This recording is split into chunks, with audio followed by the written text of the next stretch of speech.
Alcohol phenol और एथर्स की बात करते हैं, ठीक है। हाँ, अल्कोहल फिनॉल एथर्स की मैं बात करूँ यहाँ पे, पहला प्रिपरेशन ऑफ अल्कोहल्स देखेंगे।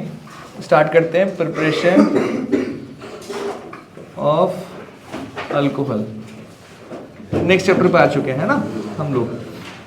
तो चैप्टर नंबर आपका कौन सा है? ये आपका 6 हो गया, 7 पे आ चुके हैं, ठीक है। तो सबसे पहले अल्कोहल का प्रिपरेशन किसे करते हैं? तो पहला हमारे पास है, देखिए ये लिस्ट होना ज़रूरी है, फिर से रिपीट कर रहा, इसका लिस्ट होना बहुत ज़रूरी है। अगर ये लिस्ट नहीं होगा तो आपको पढ़ना मुश्किल थोड़ा रहेगा। लिस्ट रहेगा तो आपको याद रहेगा कि हाँ ऐसे, बाकी ऐसे फिल करते चल जाएंगे, फिल करेंगे इसके अंदर तो अच्छा ही रहेगा, है ना। चलिए वापस आते हैं। तो पहला है फ्रॉम अल्कीन्स। अल्कीन्स में भी कौन सा है? बाय एसिड कैटलाइज्ड हाइड्रेशन है, ठीक है। देखिए इसमें आप एसिड कैटलाइज्ड हाइड्रेशन की बात करें तो अनसिमेट्रिकल अल्कीन ले लो, ठीक है। हालांकि सिमेट्रिकल भी ले सकते हैं, कोई दिक्कत नहीं है। अनसिमेट्रिकल लेंगे और हम वाटर का यूज कर रहे हैं। देखिए हाइड्रेशन का मतलब समझे, वाटर ऐड करना होता है, तो वाटर ऐड करेंगे और एसिडिक वाटर लेंगे यहाँ पे, एसिड प्लस वाटर। तो यहाँ पे क्या हो जाएगा इस जगह पे? तो यहाँ पे पाई बॉन्ड ब्रेक करना है और OH OH ऐड करना है, जैसे उसमें मार्कोनिकॉफ में था ना, सेम इसमें भी मार्कोनिकॉफ यूज होगा। तो वहां पे हम ये क्या यूज करते थे? हम Br यूज करते थे, है ना, HBr, और यहाँ पे OH ऐड करेंगे। तो OH ऐड करेंगे तो कुछ ऐसा बन जाएगा, ठीक है। 2 बनेंगे प्रोडक्ट इसके अंदर, बाकी आप बना लोगे, सिंपल सा है। जैसे HBr के साथ था वैसे OH वाटर के साथ है, ठीक है। देखिए फर्क क्या है HBr में? HBr में ये होता है और वाटर में क्या होता है? H प्लस OH होता है। तो देखिए ये है ना, Br ऐड करते थे, OH OH ऐड करेंगे, ठीक है। चलिए आगे चलते हैं। नेक्स्ट हमारे पास है हाइड्रोबोरेशन ऑक्सीडेशन की मैं बात करूँ, एंटी मार्कोनिकॉफ फॉलो करता है। मान लीजिए अल्कीन मेरे पास ये है, इसमें हम कैटलिस्ट क्या लेते हैं? B2H6 और दूसरा क्या लेते हैं? H2, 3 टाइम्स ऑफ H2O2, फिर थर्ड क्या लेते हैं? वाटर और H प्लस, और फोर्थ THF। THF ऑप्शनल ले भी सकते हैं, नहीं भी ले सकते हैं। टेट्रा हाइड्रोफ्यूरेन बोलते हैं। इसमें क्या होगा? प्रोडक्ट यही बनेगा, दोनों सेम ही बनेंगे, बट ये मेजर होगा आपका इस वाले में, मार्कोनिकॉफ में ये मेजर और एंटी मार्कोनिकॉफ में ये माइनर। तो इसमें उल्टा हो जाएगा, ये वाला आपका मेजर प्रोडक्ट बन जाएगा। बात समझ में आया कुछ? तो ये मेजर होगा एंटी मार्कोनिकॉफ में, ठीक है।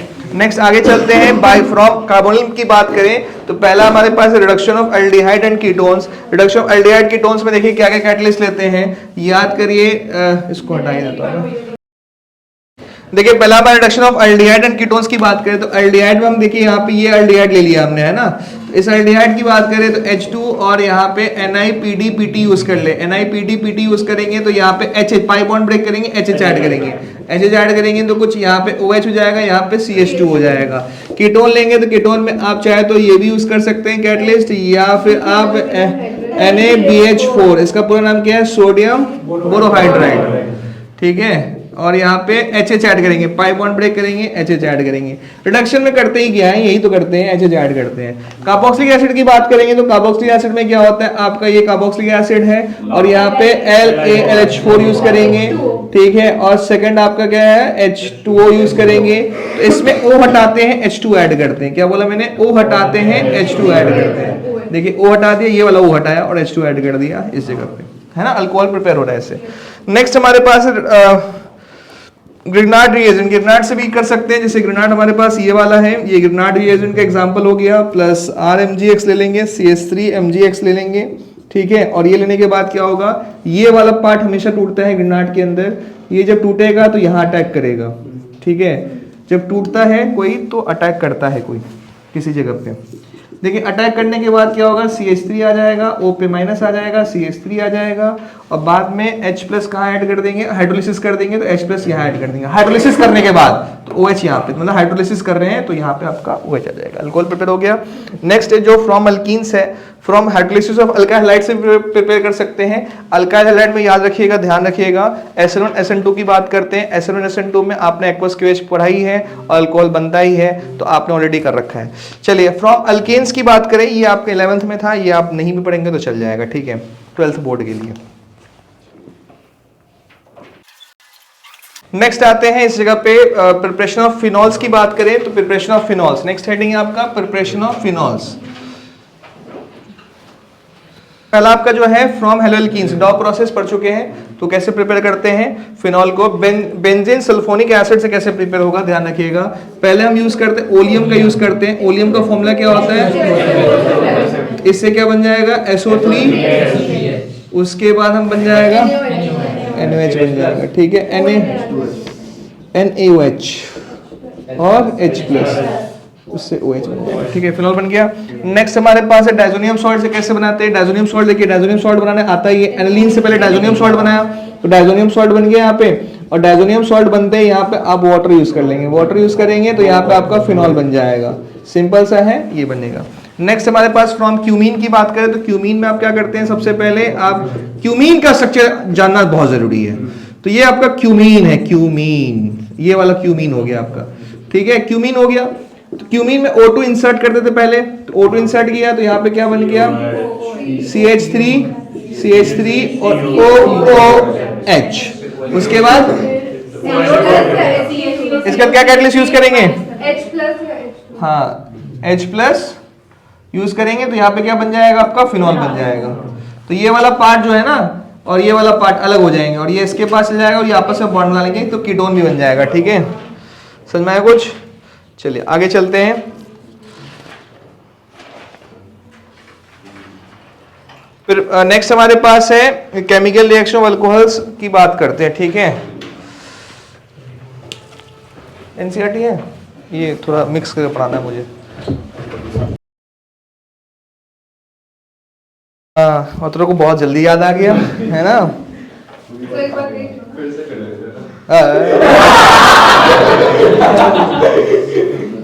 गया हाँ, वन शॉट ही जाएंगे। चलो कोई नहीं, अब क्या कर सकते हैं। हाँ चलो अब आते हैं acidity of alcohols and phenols की बात करते हैं। तो एसिडिटी ऑफ अल्कोहल्स में क्या है आपका, ध्यान रखिएगा। अल्कोहल्स और फिनॉल्स की बात करें तो यहाँ पे सबसे पहले एक मेटल्स के साथ रिएक्शन करते हैं, मेटल के साथ। तो मेटल के साथ रिएक्शन करेंगे तो यहाँ पे क्या बन जाएगा? RONA, रोना, और H2 गैस बाहर, ठीक है। ये 2 टाइम्स लिया, ये 2 टाइम्स लिया, ध्यान रखिएगा, वो भी 2 टाइम्स। नेक्स्ट आगे चलते हैं। नेक्स्ट हमारे पास क्या है, आपके पास एसिडिटी ऑफ अल्कोहल्स की बात करें तो एसिडिटी ऑफ अल्कोहल्स में आप देखिए, ध्यान रखना है आपको कि आपका प्राइमरी अल्कोहल जो होता है वो आपका ज्यादा एसिडिक होता है, समझ आया कुछ? उसमें रीजन क्या है? इलेक्ट्रॉन डोनेटिंग ग्रुप अटैच होता है। अल्काइल ग्रुप क्या होता है? इलेक्ट्रॉन डोनेटिंग होता है। आपका सेकेंडरी अल्कोहल में क्या होगा? सेकेंडरी अल्कोहल की बात करें तो 2 आपके क्या होंगे, यहाँ पे अल्काइल ग्रुप होंगे, तो इस वजह से और कम हो जाएगा। जितना आपका इलेक्ट्रॉन डोनेटिंग बढ़ता जाएगा उतना ज्यादा इलेक्ट्रॉन डोनेटिंग, जितना इलेक्ट्रॉन डोनेटिंग ग्रुप बढ़ेगा उतना एसिड स्ट्रेंथ कम होता जाएगा। इस बात का ध्यान रखना है, ठीक है। ये बात समझ में आ गया। ऐसे करके एसिडिटी ऑफ फिनॉल्स की बात करेंगे तो फिनॉल्स में क्या होता है, ये चाहता है कि H+ जल्दी निकल जाए और रेजोनेंस स्टेबलाइज हो जाए। तो रेजोनेंस स्टेबलाइज होने की वजह से इस H+ को अपने पास रखना पसंद नहीं करता, ठीक है। ये तो वही बात हो गई जिसके साथ आप हैं, अगर वो चला जाए तो आप खुश हो जाएंगे, ठीक है। तो वो यही बात कहना चाह रहा है यहाँ पे, सिंपल सी बात है कि H+ चला जाएगा तो ये बहुत खुश हो जाएगा, देखिए रेजोनेंस हो जाएगा और रेजोनेंस ज्यादा स्टेबलाइज कर देता है। तो स्टेबिलिटी ऑफ एसिडिक स्ट्रेंथ एक इलेक्ट्रॉन डोनेटिंग पे भी डिपेंड करता है और स्टेबिलिटी पे भी डिपेंड करता है, दोनों पे डिपेंड करता है, इस बात का ध्यान रखना है, ठीक है। नेक्स्ट आगे चलते हैं। नेक्स्ट हमारे पास है, हाँ एक और पॉइंट मैं बता दूं कि अगर एसिडिक स्ट्रेंथ की मैं बात करूं तो directly proportional to electron withdrawing group, आपका inversely proportional to electron donating group, और stability of ions, stability of ion पे भी डिपेंड करता है। तो ये सब चीजों को ध्यान रखना है ना। चलिए नेक्स्ट आगे चलते हैं, एस्टरिफिकेशन की बात करते हैं। एस्टरिफिकेशन में क्या होता है, इस जगह पे अल्कोहल और फिनॉल्स को रिएक्ट करते हैं तो आपको क्या मिलता है? एस्टर मिलता है, ठीक है। तो एस्टरिफिकेशन में क्या है कि आपको अल्कोहल और कार्बोक्सिलिक एसिड को रिएक्ट करेंगे तो क्या मिलेगा? आपको एस्टर मिलेगा। बात समझ में आ रही है इस चीज को? क्लियर है, ठीक है। नेक्स्ट हमारे पास है आपका नेक्स्ट पॉइंट है reaction involving cleavage of CO bond in alcohols. बात समझ में आया कुछ?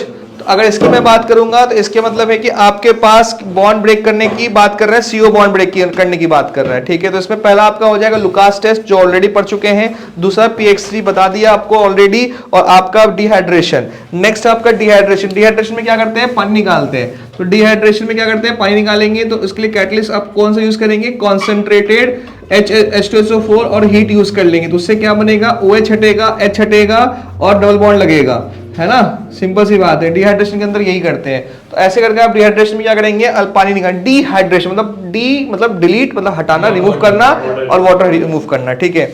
नेक्स्ट हमारे पास है, आपके पास आता है ऑक्सीडेशन। ऑक्सीडेशन में क्या करते थे, याद करिए, यहाँ पे आपका HH हटाते थे और डबल बॉन्ड लगाते थे।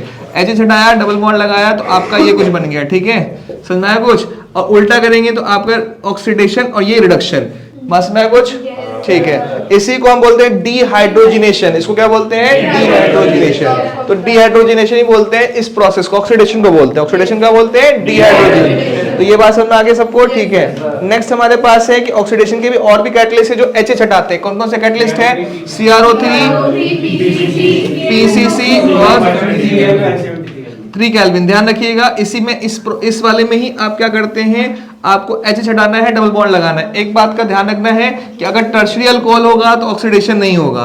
क्या बोला मैंने, टर्शियरी अल्कोहल होगा तो ऑक्सीडेशन नहीं होगा। अगर टर्शियरी अल्कोहल में क्या होता है फिर, तो इसके अंदर आपका होता है आपका डिहाइड्रेशन होगा। क्या होगा, डिहाइड्रेशन। तो पानी निकालेंगे, 573 केल्विन है, पानी निकालेंगे, OH और H निकाला और डबल बॉन्ड लगा दिया, ठीक है। समझ में आया कुछ, ठीक है, अरे समझ में आया कि नहीं आया, ठीक है। चलिए ये क्लियर सबको। नेक्स्ट आते हैं रिएक्शन ऑफ फिनॉल्स की बात करेंगे। यहाँ तो कोई डाउट, क्या चल रहा है पता है क्या, वेरी गुड, अच्छा बता दिया, 2 दिन पहले इसको पता चल गया। रुको थोड़ा पहले, चलिए इलेक्ट्रोफिलिक एरोमेटिक सब्स्टिट्यूशन की बात करते हैं। इलेक्ट्रोफिलिक एरोमेटिक सब्स्टिट्यूशन में पहले कौन सा होता है, नाइट्रेशन होता है। नाइट्रेशन में पहले डाइल्यूट हम यूज करेंगे HNO3 के साथ, HNO3 से यूज करेंगे तो पहले ऑर्थो और पैरा पाएगा पोजीशन पे, डाइल्यूट के साथ, ध्यान रखिएगा। अगर कॉन्सेंट्रेटेड की बात करें, कॉन्सेंट्रेटेड में क्या होगा, तीनों पोजीशन पे जाएगा, ऑर्थो पैरा मेटा पे तीनों पे आ जाएगा, ध्यान रखिएगा। डाइल्यूट में यूज किया तो 2 पोजीशन पे, ऑर्थो और पैरा पाया, और कॉन्सेंट्रेटेड में यूज किया तो कहां से आया, और तीनों पोजीशन पे आ गया। बात समझ में आ गई चीज, ठीक है, आगे चलते हैं। नेक्स्ट आते हैं आपके पास हेलोजिनेशन। हेलोजिनेशन में 2 पार्ट होता है। तो हेलोजिनेशन में क्या करते हैं, पहले 3Br2 यूज करते हैं। 3Br2 यूज करेंगे तो यहाँ पे तीनों पोजीशन में Br आ जाएगा, इसको ब्रोमीन वाटर भी कहते हैं। अगर हम यहाँ पे CH_Cl3 यूज करेंगे और Br2 यूज करेंगे तो आपका ऑर्थो और पैरा पोजीशन पाएगा हेलोजिनेशन के अंदर, बात समझ में आया। नेक्स्ट आते हैं कॉल्बी रिएक्शन। कॉल्बी रिएक्शन में क्या करते थे, याद करिए, कॉल्बी रिएक्शन में करते थे NOH यूज करते थे। NOH यूज करते आपको क्या बन जाएगा बताओ, देखिए कॉल्बी की बात करते हैं। कॉल्बी रिएक्शंस में हम बात करेंगे यहाँ पे, तो सबसे पहले हम क्या यूज कर रहे हैं यहाँ पे बताओ, अरे तो यूज क्या कर रहे हैं तो बताओ, फिनॉल यूज करेंगे ना। फिनॉल में हम क्या यूज करेंगे, NaOH यूज करेंगे तो क्या बन जाएगा, ONA, ठीक है, ONA बन जाएगा, ठीक है। उसके बाद याद करेंगे CO2 और H+, तो CO2 यूज करते थे, यहाँ पे इंसर्ट करेगा यहाँ पे, तो मैंने बताया था, अरे रोक दो जाओ, CO2 इंसर्ट करेगा यहाँ पे, तो यहाँ पे CO2 इंसर्ट करा दिया, CO2 और H+ लिख दिया, और यहाँ पे H+ कहाँ चल जाएगा, OH। तो एक इसका नाम है सैलिसिलिक एसिड है आपका, ठीक है। नेक्स्ट है रीमैन डायमंड रिएक्शन की बात करते हैं। रीमैन डायमंड रिएक्शन में क्या था बताओ, रीमैन डायमंड में आपका सबसे पहले यूज क्या करते थे, यहाँ पे OH यूज करते थे और CH_Cl3 यूज करते थे, एक्वस NaOH यूज करते थे, और उसके बाद आपका क्या बनता था, ONA बनता था और CH_Cl2 बनता था। उसके बाद क्या यूज करेंगे, NaOH यूज करेंगे तो यहाँ का O इसको हटाएगा और यहाँ पे लग जाएगा अल्डिहाइड बन जाएगा, यहाँ पे ONA। उसके बाद H+ यूज करेंगे तो आपका क्या बन जाएगा, यहाँ पे OH और यहाँ पे CHO। उसके बाद आपका जिंक डस्ट यूज करते थे, याद करिए आपके पास क्या है, यहाँ पे फिनॉल यूज किया है, उसके बाद जिंक डस्ट यूज किया है। जिंक डस्ट यूज करने से क्या होता था, याद करिए बेंजीन बनता था, ठीक है। फिर उसके बाद यूज करते थे बेंजोक्विनोन बनाते थे। बेंजोक्विनोन कैसे बनता था, फिनॉल के साथ यूज करते थे Na2CO7, ठीक है, ये यूज करते थे, आपका बेंजोक्विनोन बनता था, याद आ रहा है कुछ, ठीक है, ये बन गया आपका। चलिए H2SO4 यूज कर देंगे भाई, चलिए आगे चलते हैं। प्रिपरेशन मेथड्स में देखेंगे, यहाँ पे सबसे पहले हमने ये यूज किया इथेनॉल ले लिया, इथेनॉल के इसके अंदर दो केसेस है हमारे पास। एक हमारे इस देखिए ध्यान से सुनिएगा कि जब भी हम कर रहे हैं यहाँ पे प्रिपरेशन मेथड्स में डिहाइड्रेशन, पहला मेथड क्या होता है डिहाइड्रेशन। डिहाइड्रेशन में देखिए दो तरीके हैं हमारे पास, एक तो हमारे पास H2SO4 यूज करेंगे और 443 केल्विन यूज करेंगे, एक हमारे पास H2SO4 है और 413 केल्विन यूज करेंगे। इसमें क्या बनता था आपका डबल बॉन्ड बनता था, इस वाले में डबल बॉन्ड बनता था, इसमें आपका क्या बनेगा आपका ईथर बनेगा। ईथर ईथर ईथर कैसे बनेगा सिंपल बताना, मैं सुनना ध्यान से। अगर मैंने ये लिख दिया यहां तक और इसी अल्काइल को इसी अल्काइल से जोड़ दिया, ये बन गया ईथर बन गया, CH2CH3 बन गया। ये आपका बनता था, इस तरह का प्रोसेस था। तो डिहाइड्रेशन से प्रिपेयर करते ध्यान रखिएगा, टेंपरेचर जैसे लो किया मॉइस्चर क्रिएट हो जाता है, मॉइस्चर क्रिएट होने की वजह से आपका ईथर बन जाता है। उसके बाद आपने विलियमसन मेथड आता है, विलियमसन मेथड की बात करें यहाँ पे RX यूज करेंगे, उसके बाद यूज करेंगे हम RON यूज करेंगे, RON यूज करने से क्या होगा ROR बनता था और प्लस NaX बनता था। ये विलियमसन मेथड है, ये SN2 पाथ फॉलो करता है। इसका मतलब स्टैटिक हिंड्रेंस देखते हैं और स्टैटिक हिंड्रेंस किसका देखेंगे RX का देखेंगे, RX का स्टैटिक हिंड्रेंस देखेंगे, उसके से रेट क्रिएट होगा। ध्यान रखिएगा, अगर यहाँ पे ध्यान रखिएगा टर्शियरी हैलाइड होगा तो बीटा एलिमिनेशन लेंगे। क्या बोला मैं, टर्शियरी हैलाइड होगा तो बीटा एलिमिनेशन, टर्शियरी हैलाइड होगा तो बीटा एलिमिनेशन। तो इस बात का ध्यान रखना है, बीटा एलिमिनेशन की रिएक्शन क्रिएट करते हैं। तो ये प्रिपरेशन खत्म हो गया, ठीक है। नेक्स्ट आगे चलते हैं। केमिकल रिएक्शन ऑफ ईथर्स की बात करें तो पहला हमारे पास है cleavage of CO bonds in ethers. बात समझ में आया चीज, लिस्ट के अकॉर्डिंग एकदम लिस्ट के अकॉर्डिंग चलेंगे, है ना। तो आप यहाँ पे आते हैं कि अब हमारे पास है cleavage of CO bonds in ethers करते हैं। तो देखिए यहाँ पे CO बॉन्ड्स इन एथर्स की बात करें तो यहाँ पे क्या होगा, अगर मैं बोलूं यहाँ पे कि बॉन्ड ब्रेक करना है और हमने क्या ले लिया कैटलिस्ट, बताइए, यहाँ पे ले लिया HX ले लिया, ठीक है, HX ले लिया तो बॉन्ड ब्रेक करेंगे तो नेगेटिव पॉजिटिव पॉजिटिव नेगेटिव, अब इससे जोड़ दो तो क्या बन जाएगा ROH और प्लस RX बन जाएगा। अब ध्यान रखिएगा कि अगर ये तो सिमेट्रिकल ये अल्काइल की बात होगी, अनसिमेट्रिकल अल्काइल होगा तो कैसे प्रिपेयर करेंगे, ध्यान सुनिएगा। यहाँ पे मैंने ले लिया, क्या ले लिया, O ले लिया, CH3 ले लिया, बॉन्ड ब्रेक करेंगे तो यहाँ प्लस हो जाएगा, माइनस हो जाएगा, HX HI ले लेते हैं एग्जांपल में, HI ले लिया तो I किसके पास जाएगा, इसके पास, क्योंकि यहाँ पे टर्शियरी कार्बोकेटायन बन रहा है, टर्शियरी कार्बोकेटायन बन रहा है तो इसलिए स्टेबल है तो इसलिए इधर जाएगा। आपको बात समझ में आया। तो स्टेबिलिटी के बेसिस पे यहाँ पे चेक करते थे, इस जगह पे ध्यान रखिएगा, यहाँ पे हो गया। नेक्स्ट हमारे पास क्या आ रहा है कि इलेक्ट्रोफिलिक सब्स्टिट्यूशन रिएक्शन में हेलोजनेशन करते हैं। हेलोजनेशन याद करिए, एनिसोल का एग्जांपल लेंगे। कौन सा एग्जांपल लेंगे, एनिसोल। एनिसोल का फॉर्मूला क्या होता है OCH3। तो यहाँ ध्यान रखिएगा, हेलोजनेशन करेंगे तो Br यहाँ जाएगा, ब्रोमिनेशन कर दिया Br यहाँ गया। अगर नाइट्रेशन करना होगा तो यहाँ पे NO2 यहाँ पे आएगा। उसके बाद हमने यूज कर लिया फ्लूइड क्लब, अल्काइलेशन यूज कर लिया। अल्काइलेशन में क्या होता था CH3 मतलब अल्काइल बॉडी जोड़ना है ऑर्थो पैरा पे। और एक्सेलेशन की बात करेंगे तो यहाँ पे C डबल बॉन्ड O और यहाँ पे CH3 बन जाएगा, बस खत्म ऑर्थो पैरा पे, ठीक है। Chapter complete.